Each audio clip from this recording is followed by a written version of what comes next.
This channel does not promote any violent, harmful, or illegal activities. All content provided by this channel is meant for an educational purpose only.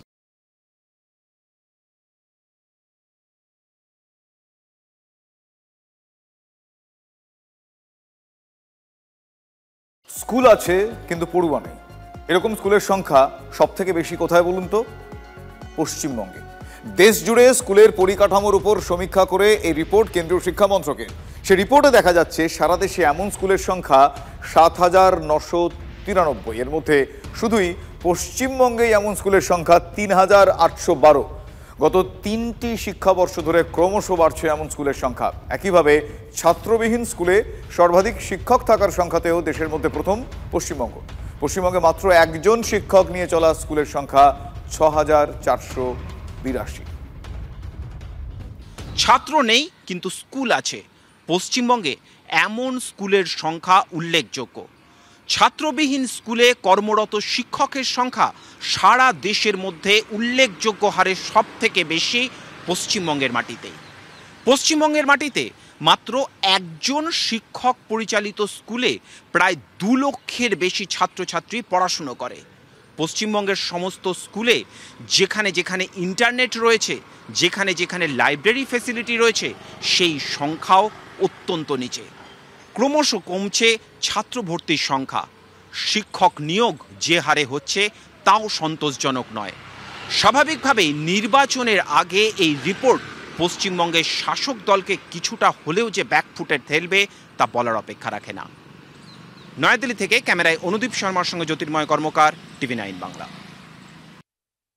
দেখুন, পশ্চিমবঙ্গের ক্ষেত্রে শিক্ষার সবথেকে ফারাক হচ্ছে পশ্চিমবঙ্গে এই সরকার এই 13-14 বছরে শিক্ষা ক্ষেত্রে স্কুলগুলোকে ডেভেলপমেন্ট করার জন্য কোনো ফান্ড সেইভাবে দেয়নি। স্কুলগুলোতে হোস্টেলের কোনো ফান্ডিং নেই, স্কুলে কোনো রকম অর্থ সংস্থান হচ্ছে না, দিন দিন স্কুলগুলো বন্ধ হয়ে যাচ্ছে। নিউ এডুকেশন পলিসি, যেটা ন্যাশনাল এডুকেশন পলিসি 2020, সেই ন্যাশনাল এডুকেশন পলিসি অর্থাৎ NEP 2020-কে পশ্চিমবঙ্গে লাগু না করা অন্যতম একটি কারণ যে পশ্চিমবঙ্গ শিক্ষা ব্যবস্থার দিক থেকে দিন দিন পিছিয়ে যাচ্ছে।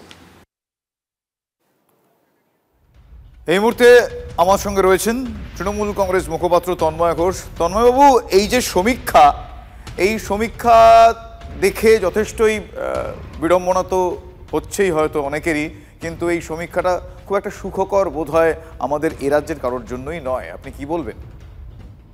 প্রথম কথা হচ্ছে, কেন্দ্র এবং রাজ্য শিক্ষাকে যদি যুক্তরাষ্ট্রীয় পরিকাঠামোর অন্তর্গতভাবে যৌথভাবে না পরিচালনা করে তাহলে এরকম অবস্থা হতে বাধ্য।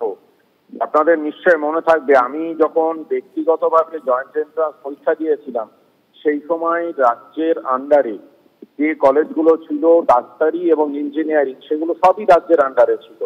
আজকের দিনে দাঁড়িয়ে নিট আলাদা পরীক্ষা করে দিয়েছে, সেগুলো সম্পূর্ণভাবে কেন্দ্রের অধীনস্থ CBSE বলে যে বোর্ড, সেই বোর্ডের কারিকুলাম মেনে হচ্ছে কোশ্চেন গুলো আছে। এবং ইঞ্জিনিয়ারিং এর ক্ষেত্রেও জয়েন্ট এন্ট্রান্স মেইনসে নিয়ে চলে গেছে শুধুমাত্র যাদবপুর এবং 2টি ইনস্টিটিউশন ছাড়া। যার ফলে স্বাভাবিকভাবে ছাত্রছাত্রীদের মধ্যে এই বাংলা মিডিয়াম স্কুলে পড়ার প্রতি একটা অনীহা তৈরি হচ্ছে। সেই জায়গাগুলো মাথায় রেখে এটা বুঝতে হবে যে তারা রাজ্যের যে স্বশাসিত শিক্ষা ব্যবস্থা সেটা ধ্বংস করার দিকে এগিয়ে চলেছে। এগুলো ছোট ছোট কারণে এত সহজে পুরো বিষয়টাকে রাজনীতিকরণ করলে চলবে না। এর বিরুদ্ধে সমস্ত রাজ্যের, যে সমস্ত রাজ্য আছে, শুধু পশ্চিমবঙ্গ নয়, সমস্ত রাজ্যের একসঙ্গে কেন্দ্র সরকারের নীতির বিরুদ্ধে আওয়াজ তোলা উচিত বলে আমি মনে করি। ধন্যবাদ আপনার প্রতিক্রিয়ার জন্য। তন্ময় ঘোষ, তৃণমূল কংগ্রেস মুখপাত্র, কথা বলছিলাম তার সঙ্গে। দিলকণ্ঠী কৃষি সমবায় সমিতির নির্বাচনকে কেন্দ্র করে রণক্ষেত্রের চেহারা নিল দক্ষিণ দিনাজপুরের বংশীহারি। অভিযোগ, বিজেপির এজেন্ট ও প্রার্থীদের ভোট গ্রহণ কেন্দ্রে ঢুকতে বাধা দেওয়াকে কেন্দ্র করে বচসার সূত্রপাত। এরপরে বিজেপি কর্মী সমর্থকরা জাতীয় সড়ক অবরোধ করতে যান, আর সেই সময় তৃণমূল কর্মী সমর্থক এবং বিজেপি কর্মী সমর্থকদের মধ্যে বচসা শুরু হয়, যা কিছুক্ষণের মধ্যেই হাতাহাতিতে পৌঁছে। ঘটনায় বেশ কয়েকজন বিজেপি কর্মী আহত হয়েছেন। বিজেপির অভিযোগ, নির্বাচনকে ঘিরে বিশাল পুলিশ মোতায়েন থাকলেও তারা দর্শকের ভূমিকা পালন করেন। পরিস্থিতি নিয়ন্ত্রণে এলাকায় আরও পুলিশ মোতায়েন করা হয়েছে।